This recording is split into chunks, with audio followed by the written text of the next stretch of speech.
Okay, we'll talk to Taran in Arizona. Taran, go ahead. Hello.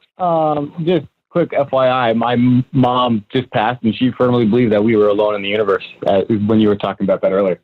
But I had a terrifying thought earlier. And real quick, was your mom theistic and believed we were alone in the universe, or an atheist who believed we were alone in the universe? She was firmly agnostic. She didn't lean one way or the other. She just simply didn't know and wouldn't make a claim about it one way or the other. Gotcha.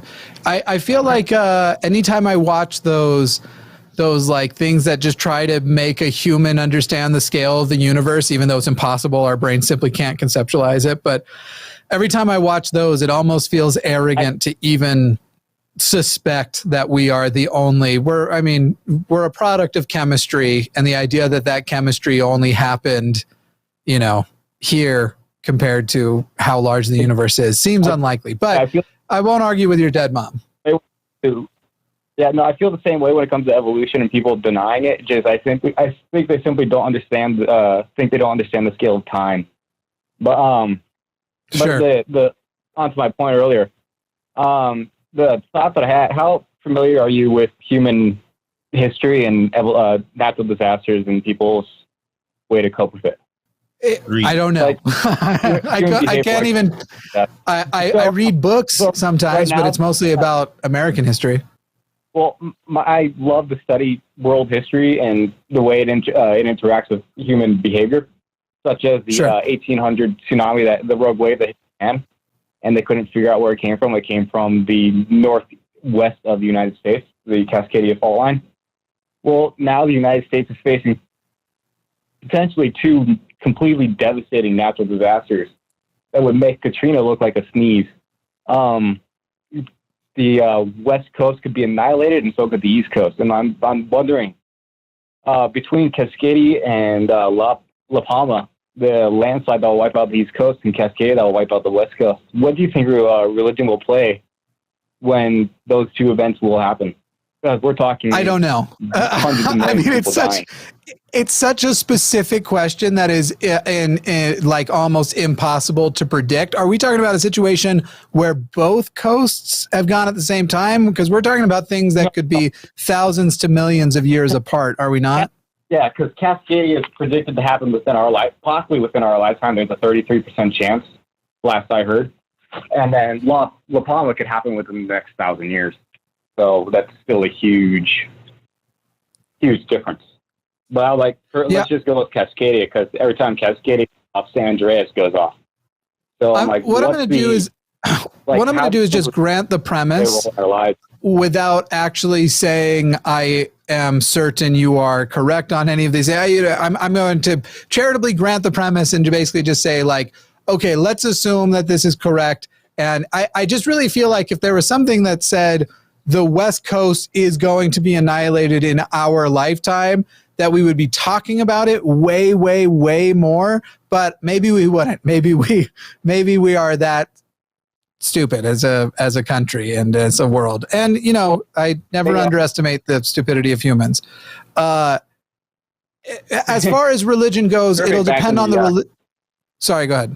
Back in the 60s to see if they should build a nuclear reactor for Taran, you're kind of breaking out for me. Okay, now you're breaking out real bad. Yeah, it's breaking out real bad. Let me just answer the basis of the question. It's not something I want to spend a ton of time on anyway. I want to stick to these more broad principles about beliefs and stuff like that. But as far as this hypothetical of the future where some catastrophic event happens that is going to be hugely devastating, I think it'll probably play a similar role as you usually see. There's going to be some people who think it's God's judgment. There's going to be a lot of people who are religious and non-religious who are just going to proceed as though it is life and the world doing what it does, and now we just have to solve the problem. And then you're going to have another group of people that are the sort of anti-theistic fundamentalists that are super mad at anybody who even considers the idea that God had anything to do with it. But as far as the actual disaster itself goes, we know that traditionally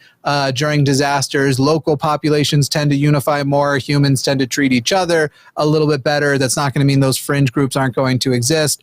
But people will probably be a little bit nice for a while, and then within 10 years, they'll figure out how to hate each other again. I think with 9/11, it took like 2 years before everything was just like, everybody's, oh, we're so united and we're always going to be these kinds of Americans. And then it was like, oh, but wait a second. Don't those other Americans not pray to the same God as me? Fuck those guys. Of course, the other thing we know is that religion thrives. Oh, go ahead, Paul. Oh, I was just saying, we know that religion thrives when there's prosperous and comfortable people tend not to be as religious. It's people who are in hardship and facing, uncertainness that they tend to gravitate towards religion. Again, that's cyclical. So, but that would be yet another factor in there, that there would be probably some short-term turning to God type stuff. Yeah. Yeah, I agree. All right. I agree. Thank you. Thanks, Taran. But I have a new idea for a screenplay now, so that's good. Yeah, there you go. I feel like the flyover states take over. Sure. Well, one thing that's interesting I've noticed is people have a similar connection to, if you're Christian and you grow up with this, the second coming is coming.